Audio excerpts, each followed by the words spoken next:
नमस्कार, स्वागत है आपका न्यूज जनशक्ति में। आइए देखते हैं आज के मुख्य समाचार।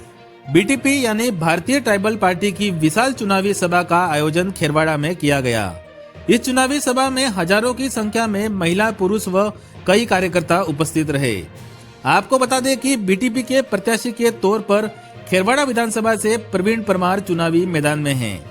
अपने पहले चुनाव में बतौर बीटीपी उम्मीदवार प्रवीण परमार 20,000 से ज्यादा वोट लाने में कामयाब रहे थे। प्रवीण परमार को इस बार मिल रहे जन समर्थन से कांग्रेस, बीजेपी व अन्य पार्टियों की चिंता बढ़ना लाजमी है। चुनावी सभा में प्रवीण परमार ने क्या कहा, आइए देखें ये खबर।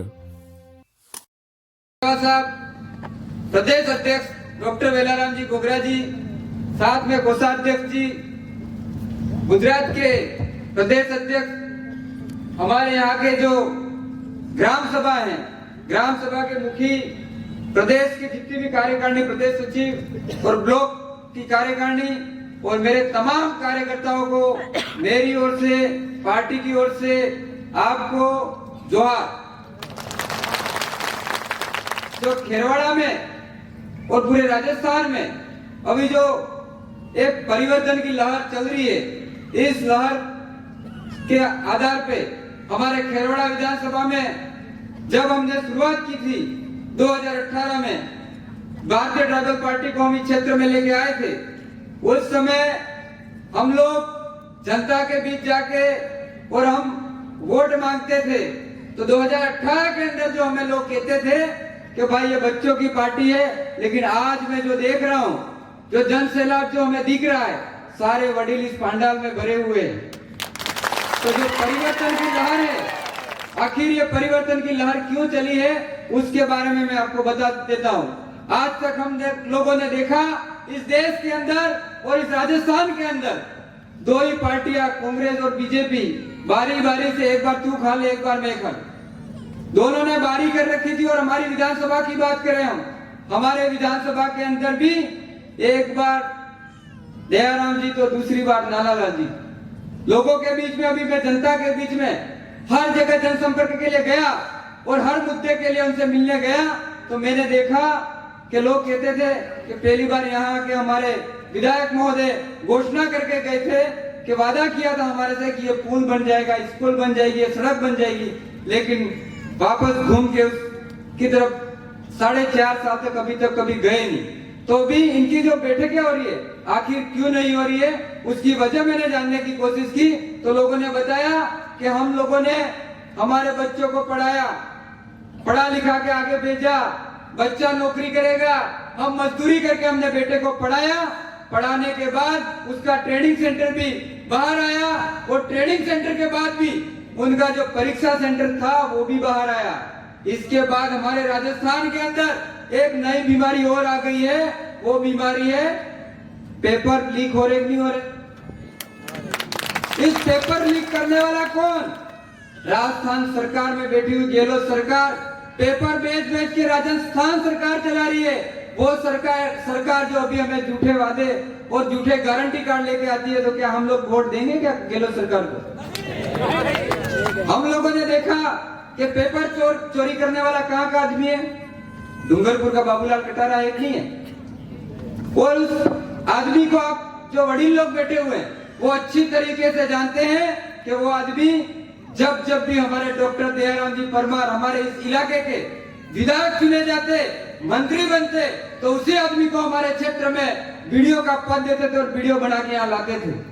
और उस व्यक्ति ने मोटी रकम, मोटा कमीशन कमा के दयाराम जी को दिया, इसलिए उनको आरपीएससी का सदस्य बनाने के लिए जयपुर में भेजने की सिफारिश की, तो डॉक्टर दयाराम जी परमार ने की।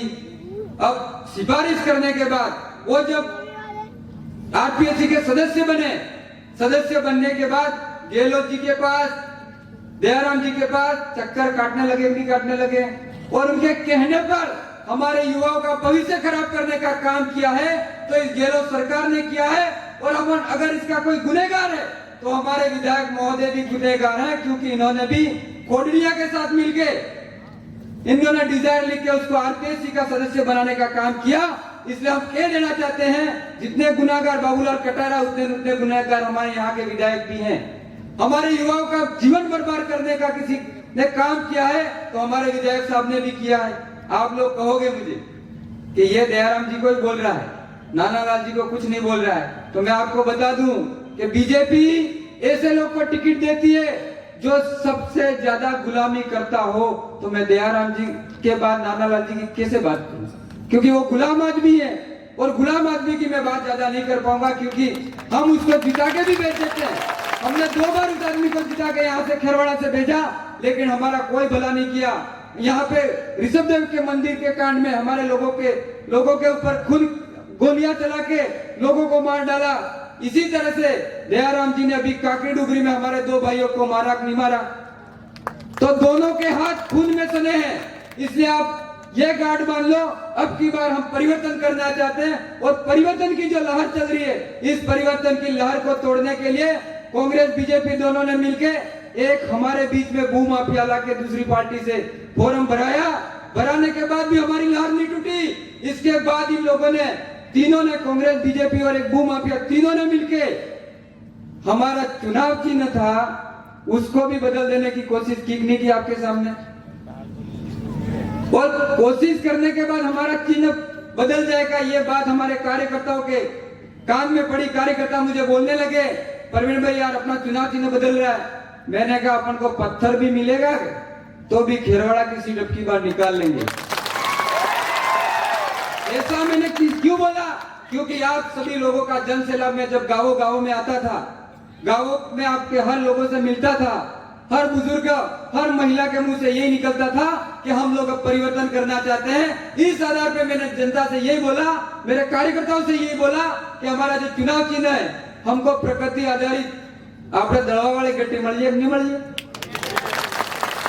क्यों मिली, क्योंकि हम लोग प्रकृति को, कुदरत को बचाने की बात करते थे। इस आधार पे हमको हमारा चुनाव चिन्ह गट्टी मिला है। एवं घणो के घंटे कंफ्यूज थी जवाएगा। आजकल 1.5 घंटे में भी बटन भी, करंट वाली घंटी भी आ गई। इसलिए हम सीधी बात हम कहते हैं हमारी दड़वा वाली गट्टी है, ये हमको सभी लोगों को बता देना है। हमारा चुनाव चिन्ह है 25 तारीख को गट्टी के बटन पे, और सुबह उठ के अपने घर में गट्टी देख तो गटची पोगल लागिन पसे गटची वोट डालवा जाओ, ये आप तय कर लीजिए। हम लोगों ने आज तक देखा है, कोई सरपंच का होता है उसका चुनाव चिन्ह हमें पहले एक रात पहले मिलता था, इसके बाद भी हम घर घर पहुंच जाते थे। इसलिए मुझे आप पे पूरा भरोसा है कि आप लोग घर घर गट्टी के निशान को पहुंचाओगे। अब आपको लोग पूछेंगे कि भाई हम कांग्रेस बीजेपी के बाद प्रवीण को वोट क्यों करें, तो आपको बताना है कि हमारे बच्चों के भविष्य के लिए आज ये छोटे छोटे बच्चे हैं जो अंतिम पीढ़ी बची है, अंतिम पीढ़ी की अंतिम लड़ाई लड़ने के लिए हम संघर्ष कर रहे हैं। हम लोग 2018 से पहले भी हमारा संघर्ष चलता था, हम सामाजिक काम करते थे, तो इन सरकारों ने हमको फंसाने की कोशिश की। इसलिए हमने जब हाईकोर्ट में रीट दायर की और पूछा तो उन्होंने बताया कि आप किसी पार्टी का दामन थाम लो। हम लोगों ने सोचा हम कांग्रेस बीजेपी के साथ तो जा नहीं सकते, और आज तक गए भी नहीं है। कई दूसरे साथी थे वो चले गए, चंद पैसों में बिक गए, लेकिन हम लोग आज भी हमारे स्टैंड पे क्लियर है कि नहीं है। तो हम लोगों ने छोटू भाई वसावा की जो भारतीय ट्राइबल पार्टी थी इनके साथ यहाँ पे लाने के बाद हम लोगों ने जनजागरण अच्छा किया, 2 सीटें निकाली, और सीटें निकालने के बाद मुझे भी अच्छे वोट मिले। तो इसके बाद मैंने सोचा कि मैं जनता की सेवा करूंगा, और मैं जनता के बीच में निकला। चाहे भलाई गांव के अंदर हमारे जो 1 महीने के अंदर 12 मौतें हुई थी, हमारे नेता करियावर में जाते थे, भाषण देके आ जाते थे, लेकिन ये नहीं पूछा कि ये मौतें क्यों हो रही है। जब मैं गया हमारे वडील दादा वहां भी तैयार थे, तो मेरे से कहने लगे, मैंने कहा मैं कुछ बात करना चाहता हूँ, क्योंकि वो मुझे जानते नहीं थे। क्योंकि आप लोग जिन्होंने पहली बार देखा होगा वो सोच रहे होंगे कोई प्रवीण परमार तो बहुत बड़ा आदमी है, बड़ा पेट होगा, जब्बा पजामा लगा के आ रहा होगा, लेकिन आपने देखा तो बच्चा है। तो उसी समय भी मेरे साथ यही हुआ। तो उन्होंने कहा यहाँ से निकल। तब मैंने कहा ये मौतें हो रही है तो मैं कुछ बात करना चाहता हूँ। उन्होंने कहा क्या तू भगवान है क्या? मैंने कहा भगवान नहीं, पर मैं कई बात तो कर सकता हूँ। तब उन्होंने कहा किसको बात करेगा, मोदी को बात करेगा या कलेक्टर को बात करेगा? मैंने कहा कलेक्टर से बात करूंगा, और वही रह के कलेक्टर को फोन लगाया, और पूरा प्रशासन उदयपुर से भलाई गांव में 12 दिन तक परेड कराने का काम किया था। और इसके बाद वहां पे हमारे यहाँ के नेताओं की सरकार की नींद खुली और सीएससी केंद्र वहां बालवाड़ा में कराने का काम किया। इसलिए ये कांग्रेस के जो नेता हैं वो लोग कहते हैं अकेला प्रवीण परमार जयपुर में जाके क्या करेगा। अरे अकेला नहीं, इन पे अभी भी भारी हूं मैं, मेरे से डरते हैं कि आज तक तो मुझे उठा नहीं पाए। भाई मुझे काकरी डुगरी में जब उठाया और काकरी डुगरी का मामला जब हुआ, काकरी डुगरी का मामला करने वाला दिनेश खोडनिया जो कांग्रेस का जिला अध्यक्ष बना रखा था, उसने हमारे युवा को काकरी डुगरी के ऊपर चढ़ा के और 2 भाइयों को मरवा दिया कि नहीं मरवा दिया। बच्चे क्या मांगने गए थे, वो नौकरी मांगने गए थे तो उनके ऊपर गोलियां चलाई कि नहीं चलाई। सरकार के साथ रघुवीर जी के घर पे मीटिंग हो रही थी, जब खेरवाड़ा जल रहा था, धधकती आग में भी मैं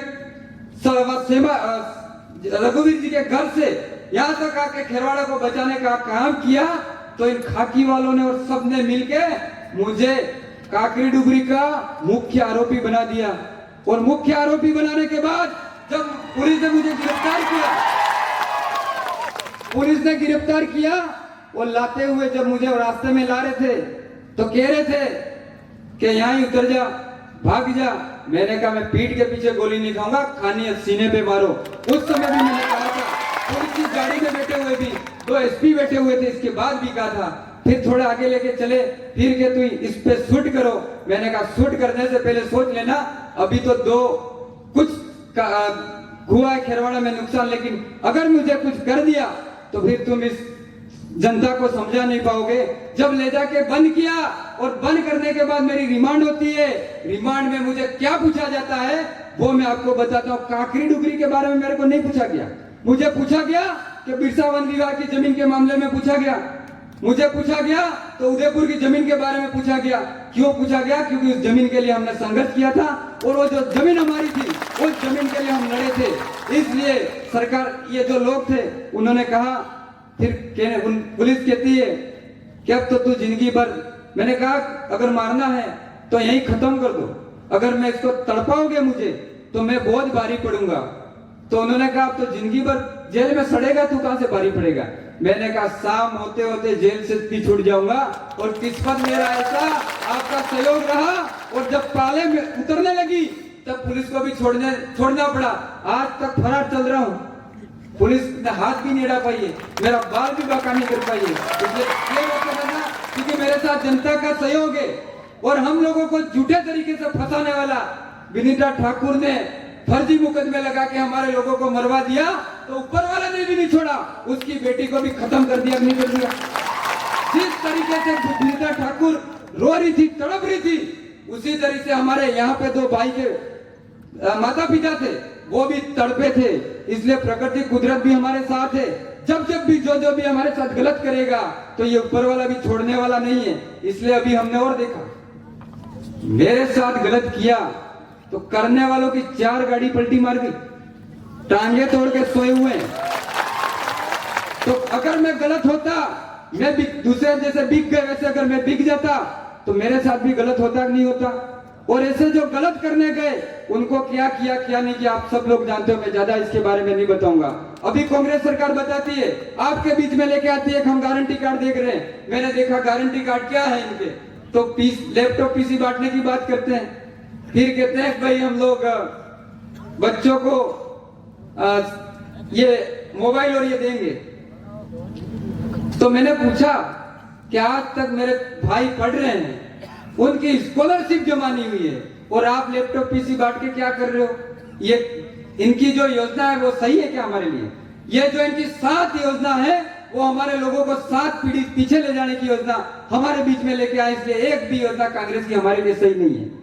अब बीजेपी वालों की भी देखी मैंने, कोई योजना नहीं है। पहले जैसे 15 लाख के चक्कर में हम आ गए थे और मोदी को बेगू को देश का प्रधानमंत्री बना दिया था, वैसे अभी भी इसके वही चल रहे, ऐसे ही घोषणा हो रही है। इसलिए हमें कांग्रेस बीजेपी के चक्कर में नहीं आना है। और साथ ही हमने अभी देखा कि यहाँ की सरकार 3 महीने पहले हल्दी मिर्ची सब बांट रही थी, नहीं बांट रही? मुझे ये बताओ कि जब तुम्हारी सरकार बनी उस समय बांटते?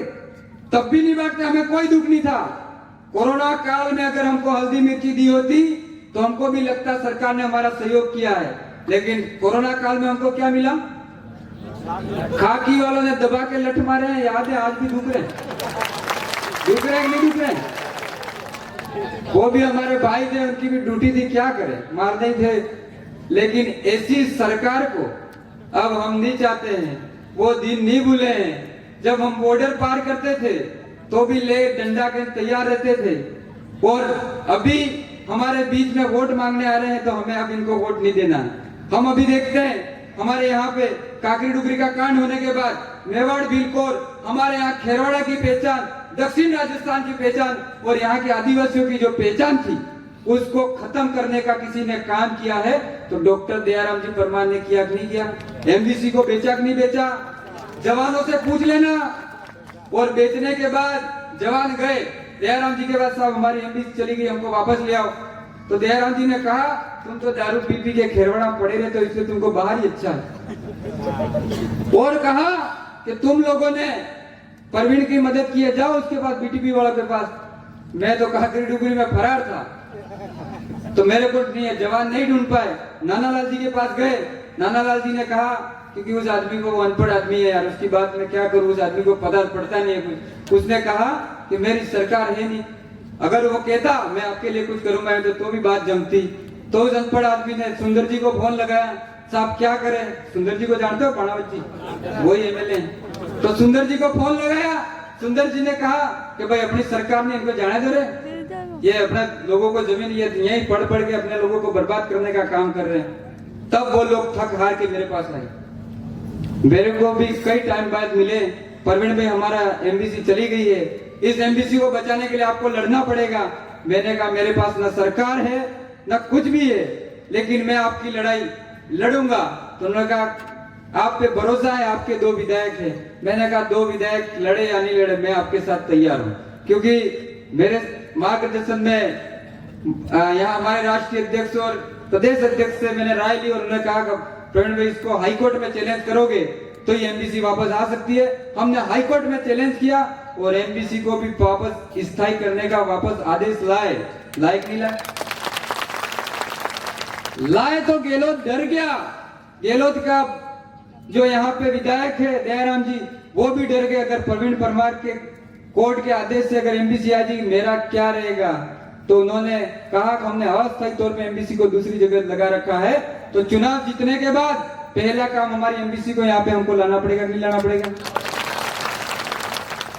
दूसरा और बता देता हूँ कि हमारे यहाँ पे यूनिवर्सिटी आई थी और इस तो योजना को आपके भरोसे हम तोड़ेंगे, ये आप पे ऊपर विश्वास है। और इस योजना को हम 25 तारीख को बता देंगे। अब की बार ना कांग्रेस ना बीजेपी, क्योंकि ये दोनों मिले हुए नहीं मिले हुए। डूंगरपुर में मिलके जिला प्रमुख बनाया, खेरवाड़ा में दोनों ने मिलके प्रधान बनाया कि नहीं बनाया? उप प्रधान है वो किसका? बीजेपी का। प्रधान है वो किसका? कांग्रेस का। केसरिया जी के अंदर भी देखा और खेरवाड़ा नया गांव में हमने देखा इनके जीते हुए 8 थे तो एक और वोट बीजेपी का चुरा के ले आए। तो ये जो काम कर रहे हैं दोनों मिलके, वो अब हम इनका काम जो आगे नहीं बढ़ने देंगे। साथ ही कांग्रेस का हम देखते हैं सेकंड लाइन आज तक कोई नेता कोई पनपने दिया, मुझे बता दो। कांग्रेस में एक ही घर में राजनीति, भाई एमएलए है तो छोटे भाई प्रधान, और छोटे भाई को प्रधान बनाने के चक्कर में बावलवाड़ा के साथ भेदभाव, और बावलवाड़ा को पंचायत समिति नहीं बना के नया गांव को पंचायत समिति बनाया। नया गांव को अगर आपने पंचायत समिति बनाया तो आपको बावलवाड़ा भी बना सकते थे, नहीं बना सकते थे?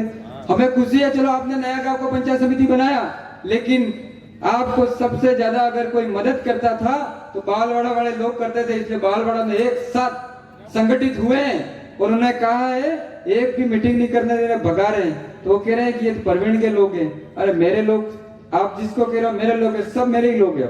अब आप खाली पड़ने वालों, ये तैयारी हो गई है। इसलिए मैं कह देना चाहता हूं कि जहां जहां भी नहरें टूटी है, इन नहरों को मरम्मत करा के हर खेत में पानी भेजने का काम हम लोग करेंगे। पहले हमने 2018 में कहा था तो कहते थे कि ये लोग कह रहे कडाना का पानी केजी घाटा चढ़ा देंगे। तो आप बताओ नेवनो पौड़ी के मुख्य सड़े इनके था। पर जब बीटीपी थी, बीटीपी में जब 2 एमएलए थे तब तक काम हुए कि नहीं हुए?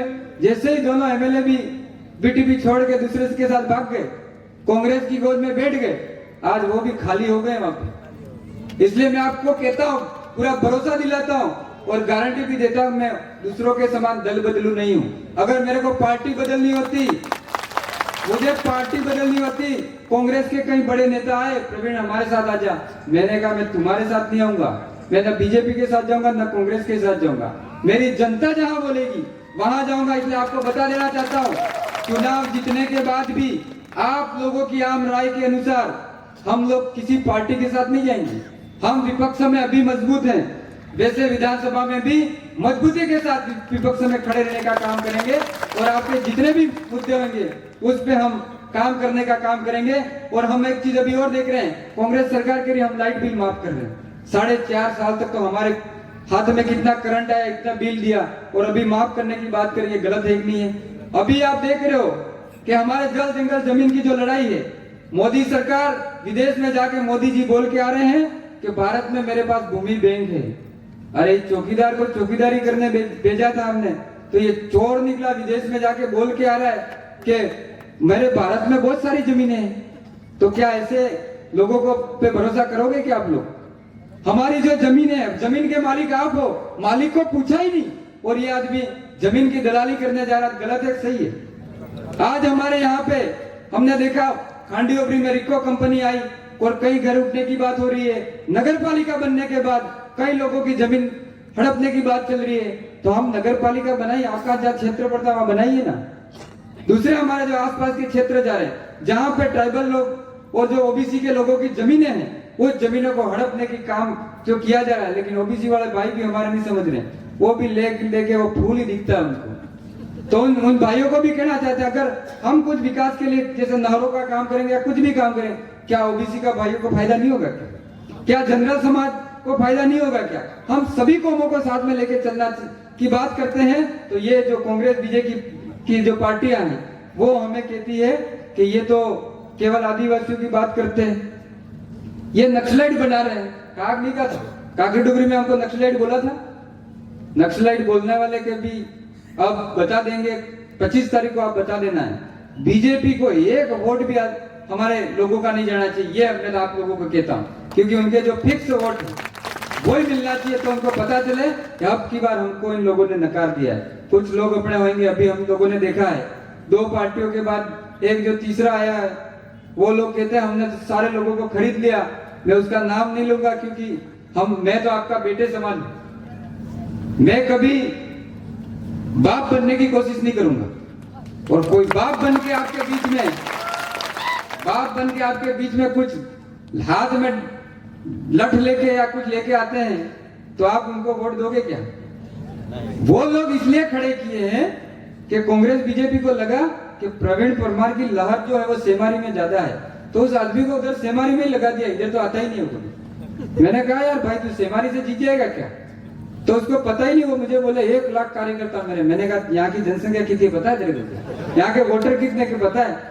और जिसके साथ जो कार्यकर्ता लगे हुए वो कहते हैं भाई एक दिन हमारी गाड़ी को भी फोड़ा, लेकिन हमने टेंशन नहीं ली। हमने कहा कोई बात नहीं, हमारे ही भाई हैं, कल उठ के हमारे साथ आ जाएंगे। लेकिन ऐसे समाज के दलाल भी आपके बीच में आएंगे, क्योंकि हमारे आदिवासी संघ की जमीन पे कहीं कब्जा कर रखा है, गरीबों की जमीन हड़प ली है। इसलिए वो आदमी रोकना चाहता है कि भूमाफिया सब मिलके, उनका यही प्लान है कि प्रवीण को कैसे रोके। इसलिए मेरा जो चुनाव चिन्ह था पुराना, उसको बदल दिया है, लेकिन ये भी दूर थी, इसको भी वापस हम ले आएंगे। और अभी ध्यान रखना, अभी टेम्पो को नहीं दबा देना। अभी टेम्पो को दबा दिया, एक दलाल ने ले लिया, तो वो भी अपन देखेंगे निशान में, वहां टेम्पो भी आएगा। पर अपने जो ये गटी है बाप दादो वाली, इस गटी को वोट करना है। और वोट इसलिए करना है, हमने चिरंजीवी योजना के बारे में सरकार कह रही थी कि बहुत बड़ी योजना है, तो एक लड़की की मौत, एक महिला और बच्ची की मौत हुई, तो हमने चिरंजीवी योजना में उसका आवेदन किया। तो सरकार ने क्या कहा बताएं कि ये पात्र नहीं है। हमने पूछा कारण क्या है, तो उन्होंने बताया ये खाई के ऊपर से गिर के मरती तो इसको मुआवजा मिलता। हमने पूछा किस किस दुर्घटना में बीमा मिलता है, उन्होंने कहा कोई हेलीकॉप्टर से गिर के मर जाता है उसको चिरंजीवी योजना में फायदा मिलता है। क्या इतने में से कितने गए? कोई गया क्या? रेल दुर्घटना में कह रहे, तो ये हमारे लिए योजना सही नहीं है। इसलिए हमको इन दोनों को बदलने की तैयारी कर ली है। और अभी ST SC OBC सब लोगों का जो मेरे पे फोन आ रहे हैं, और मेरी मीटिंगें भी करवाई है सभी समाज ने। अभी सभी समाज एक साथ मिलके कह रहे हैं भाई हम प्रवीण भाई आपको पूरा समर्थन है, सहयोग करेंगे, लेकिन कहीं आपके भाई हैं वो दारू और खजूर में कहीं गड़बड़ नहीं कर डाले, तो मुझे मेरे समाज पे विश्वास है, आप लोगों पे विश्वास है। अगर ये लोग बोल रहे हैं हम दारू और खजूर में खरीदेंगे, ये बात कर रहे हैं, कोई कह रहा हम पैसों में खरीद लेंगे, इनका जो भी है इनको बता देना 25 तारीख को हम बिकने वाले लोग नहीं है। और मैंने भी एक समाज की मीटिंग थी, वहां पे गया था मैं, तो उन्होंने कहा प्रवीण जी हम तो तन मन धन से सहयोग करेंगे, लेकिन आपके लोग कहीं गड़बड़ कर देंगे। मैंने कहा 3 तारीख को देख लेना, रिजल्ट में हमारे लोग दिखते हैं या एक साथ है संगठित, तो आपको 3 तारीख को पता लग जाएगा। और अभी मैं यहाँ पे इस बैठक से पहले सुबह में भी एक बैठक थी और एक बैठक और खेरवाड़ा में थी, खेरवाड़ा के बीच में, वहां पे कई महिला आई भी होगी, जो महिला समूह और जो श्रमिक लोग जो संगठन चलते हैं, उन लोगों ने मुझे उनकी मांगे बताई। मांगों के आधार पर मैंने जो हमारे भी जो घोषणा पत्र बना हुआ उसमें कई मांगे हमने उसमें जोड़ी है। और हमारे जो मजदूर भाई गुजरात और उधर जाते हैं उनके साथ कहीं न कहीं गलत होता है, शोषण होता है, तो हमारे महेश जी राष्ट्रीय अध्यक्ष महेश भाई वसावा जी भी हैं, मैं इनको भी कई बार कहता हूँ, उन्होंने भी कई बार हमारे लोगों को वहां से मदद भी की, ऐसे लोग भी आए हुए हैं। तो हम लोग चाहते हैं कि हमारे मजदूर भाइयों को भाई वहां पे जो हक अधिकार नहीं मिल रहे हैं, जो मजदूरों के अधिकार होने चाहिए, उसके लिए भी हम संघर्ष करेंगे। और हम लोगों को अच्छी शिक्षा के लिए और रोजगार के लिए हमको जनसंख्या के अनुपात में इस राजस्थान के अंदर आरक्षण मिले, जितनी जनसंख्या हमारी इतना हमको मिले, एससी जितना एससी को मिले, ओबीसी जितना ओबीसी को मिले, सबको जाति आधारित जनगणना के आधार पर अगर रिजर्वेशन मिलता है तो हम सभी लोगों को फायदा होगा। उसकी लड़ाई हम लड़ रहे हैं। साथ ही हम यहाँ पे 6.5% जो रिजर्वेशन की बात है उसकी लड़ाई भी लड़ रहे हैं। और जो राणा पुंजा बिल जो छात्रावास है हमारी, उसके अंदर भी जो जानली हुई है, उसके लिए मैं हमेशा लड़ा हूँ और आगे भी लड़ता रहूंगा। और आगे वक्ता बहुत है, समय भी कम है, इसलिए मेरे जो दूसरे वक्ता है वो आपको बताएंगे, पर आपको आपका बेटा समझ के जो वडील हैं उन्हें, और जो मेरे भाई हैं, जिस तरीके से मैं आ रहा था स्वागत कर रहे थे आप, और जो जोश दिख रहा था, ये जो जोश है वो 25 तारीख तक बना रहना चाहिए। और 25 के बाद 3 तारीख को, 3 से 4 तारीख को भी ये रेला वापस लगना चाहिए और फिर से मेला भरना चाहिए। उसके लिए आप लोगों को आज से ही हमारी जो गट्टी का निशान है, ये गट्टी रखी हुई है, सुबह उठे 25 तारीख गट्टी पोगल आगो है, पहले पोगल आगिन पसे जाओ बूथ माते जाइन पसे गटकी वोट आलो, ये तय कर ली हुए। तो कोई गलत बोला आप माफ करना। जोहार, जय भीम। 100 नंबर निशान है, 100 नंबर हो गए, 100 नंबर निशान है। ये जो हमारे इधर एक संयुक्त ग्राम सभाओं की पर्चा आया मेरे पास, और इसमें जो मुद्दे हैं